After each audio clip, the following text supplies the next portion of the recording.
Takže zdarec, já jsem Plugin a vítám vás tady u nového replay. Dnes se podíváme na za mě asi nejlepší stromovou heavinu, společně ještě se S5, s E5, a nebude se jednat o nic menšího než S-Conquerora.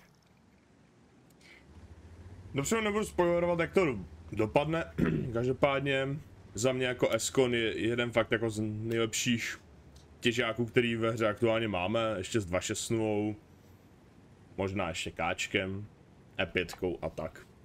Jako za mě je to velmi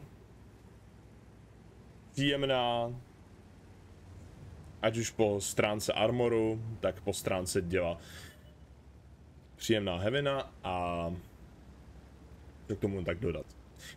Tady ten replay jsme, no respektive jsem odehrál ještě během Vánoc a ti bystřejší z vás už se mohli povšimnout, s kým to hraju, tak je to Slavo a Šerif a ten replay, respektive tato bitva byla odehrána během special vánočního eventu, kdy jsme dělali takový blbinky, kraviny a víceméně jsme jenom se snažili nějak si ten večer jako užít, protože jsem jako nepředpokládal absolutně žádný monstrózní výsledky. Každopádně výsledek bude mnohem zajímavější, než se první dobrou zdá. Co se týče matchmakingu, naprosto ideální, jenom jedný TDčko, 130 sušárna a je to bez housek, takže slast. A navíc jako velmi milý a příjemný bonus 8. Tady ta četa 2 to byl náš primární cíl, aby jsme se jich zbavili. Takže já tady se snažím co nejefektivněji rozdávat lásku, to Koňovi velmi dobře jde, ty PCRka jsou k tomu jako stvořený. 321 pene jako není žádný problém. Co se týče ekvipu, já jsem se nakonec ustanovil na tomhle, kdy HPčka s experimentálama boostnutý na trojce jsou naprosto jako dostačující. Na druhou stranu mám tam ještě plus těch 7% na průchodnost terénem, takže trošku srážím HPčka jako pásu, ale to je asi jako nepodstatný. Tady je velmi pěkná rána je 4 a obecně jako ta gana se mi jako velmi dobře jako prosadit. Umí se velmi dobře prosadit na bojišti. Tady přijde trošku smolná, trošku odfláklá rána. A myslím, že bude ještě jedna. Já už to moc jako přesně nepamatuju, co si bude. Jako natáčím už teďka na 4. pokus a doufám, že už to jako bude fajn. Že už to teďka bude definitivní a hotové, vybavené. Ještě jenom v rychlosti. Jak se to dělám po čtvrtě, jak to vidím jako úplně jako do očí bící jako chybu. Já jsem vůbec se neměl hnout z toho místečka a vůbec ani jsem neměl zkoušet jako tady ty dva borce na midu, protože v ten moment dostal, co jsem schytal, když jsem si 80, by the way 441 brutální low roll. Tak jsem si uvědomil, tudy cesta jako tady to nepůjde, jako vůbec to nepůjde. Protože tady prostě, i když nemají téda, tak by to byl brutální cross. No. Kam ovšem jako bychom se měli vydat v tom nám jako toto rozhodnutí velmi ulehčilo pro Ghetto, který si nám velmi pěkně podjel. Takže to už nebylo co řešit. Já tady zkouším trošinku naivně, trošku jen tak, aby se neřeklo, tady ty 3 rány na to pro Ghetto, jako co si budem. Těch grátů zase nemá Conqueror úplně nejvíc a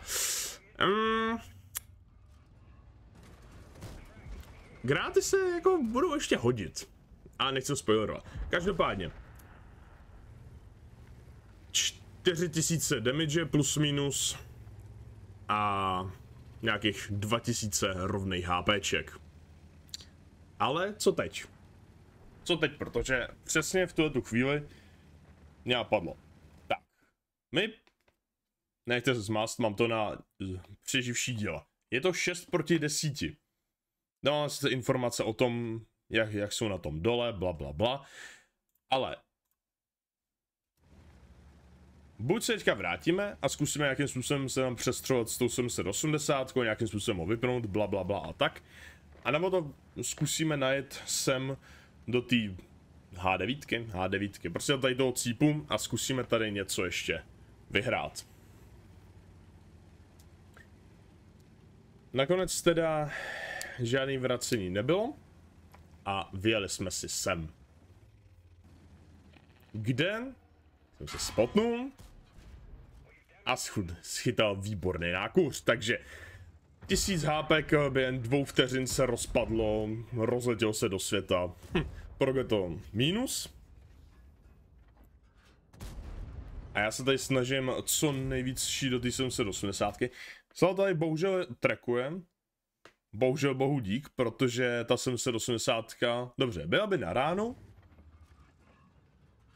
A teď by asi umřel, kdyby mu padl normální roll. Ale, slava nabí, já se tady snažím tu 780 co nejvíc jako poškodit, co to jde. Tady trošku smolná ráz, dostal v dobrý moment.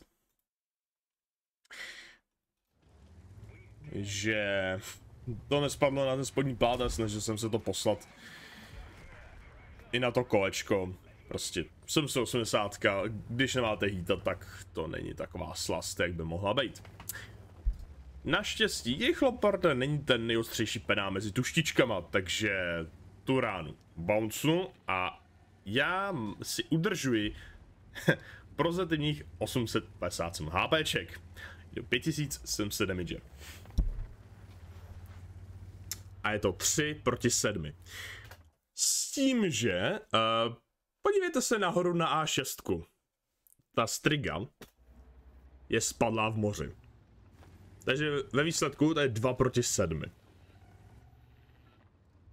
Já svítím, snažím se nějakým způsobem získat slovy čas, protože měl vystříleno.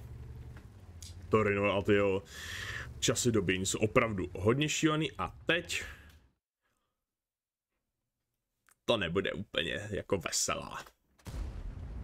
Ta sletěla úplně někam do hájem, někde jako prostě zaměřovač jak pětník a ta rána prostě sletěla tam, kam sletěla.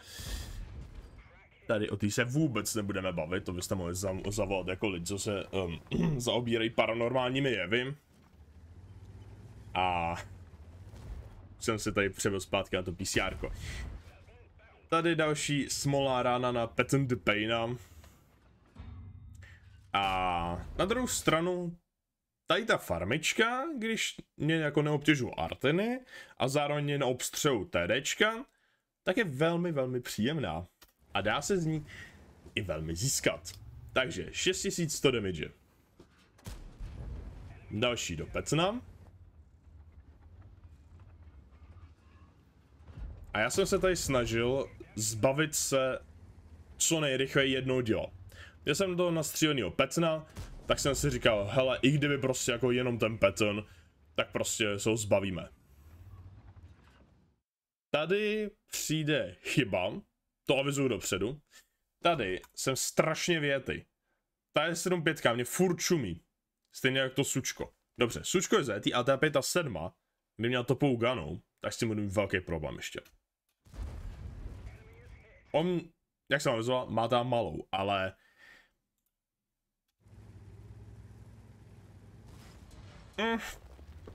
nevím, no. Strašně moc jsem tam vykouk. Dopínám tady teda to Progetto a Leopardíček se rozhodl, že teda něco začne dělat. Naštěstí je to úplnej trouba a bouncnu i tady tu. Slavovi, tady slídla do země, to je pokud se nepletu. To je pokud se nepletu na teď tenhle kruh. A teď ho vyjíždí ta M3. Já se tady zbavu Progetta. Kecám, Leoparda. A posílám tady jednu do M3. Mám 3 PCR a 3 hashe. Ale nemůžu ho dopnout, protože už by mi nevystačily gráty. Absolutně ne. Takže 8805 damage. Nechám Slava nabíjet. Přebím na PCR.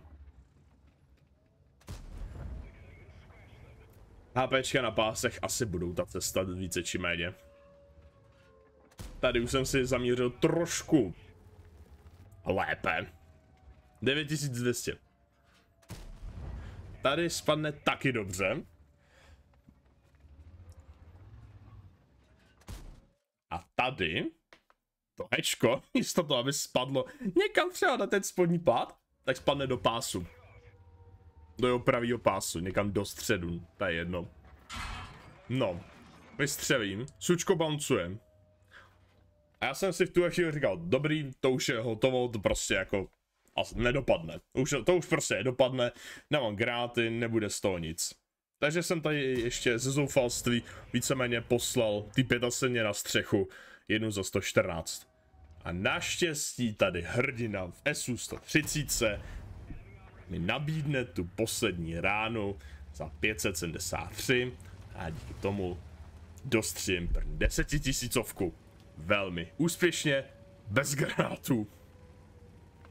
Úsměv na tváři.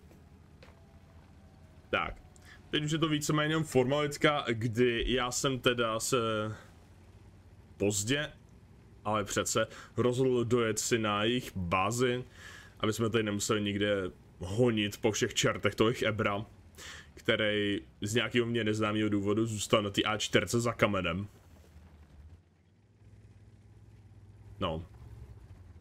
Ten tam zůstal za kamenem, nechápu proč. Se nemohl ještě zůstat.